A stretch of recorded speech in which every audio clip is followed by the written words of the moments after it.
நாமக்கல்ல கிட்னியை திருடி இருக்காங்க.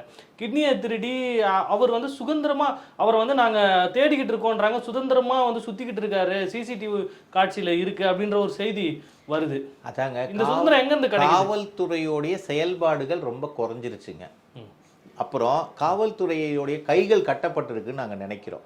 ஏன்னா அவர்களுக்குரிய அதிகாரமும் அவர்களுக்குரிய அந்த ஒரு நடவடிக்கை எடுக்கிறதுக்கு அரசியல் குறுக்கீடு இருக்கக்கூடாது.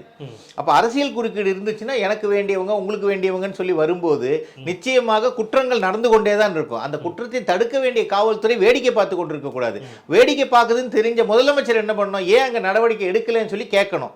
இவங்க கேட்காம இருந்துகிட்டு இருந்தாங்கன்னா அப்போ அவங்க எப்படி செயல்படுவாங்க? அதிகாரிகளுக்கு அதிகாரம் வழங்கப்பட வேண்டும். அது நியாயமான அதிகாரம் இருக்க வேண்டும். தவறாக பயன்படுத்தக்கூடாது. அஜித்குமாருக்கு நடந்த மாதிரி மற்றவங்களுக்கு நடந்தக்கூடாது. அதிகாரத்தை கொடுத்துட்டு சொல்லி அது துஷ்பிரயோகம் பண்ணக்கூடாது. இப்போ கிட்னி திருடிருக்கான இந்த திருட்டுகள்லாம் இப்போ நடுவில் இல்லாமல் இருந்துச்சு. இந்த ஹியூமன் ஆர்கன்ஸோடைய திருட்டு ரொம்ப நாளாக இல்லாமல் இருந்துச்சு. இப்போ அது மிகப்பெரிய அப்போ அது ரகசியமாக நடந்துகிட்டு இருக்குன்னு தான் அர்த்தம். நமக்கு அது தெரிய வரவில்லை.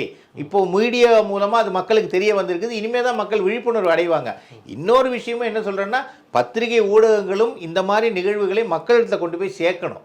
ஒரு சார்பா இருக்கக்கூடாது. ஆளும் கட்சிக்காகவோ எதிர்கட்சிக்காகவோ சார்பா இல்லாமல் மக்களுக்கு நன்மையாகவும் உண்மையான செய்திகளை கொண்டு போய் சேர்க்கணும். இந்த இடத்துல தவறு நடந்துச்சுன்னா அது யாரா இருந்தாலும் வெளிச்சம் போட்டு காட்டணும்.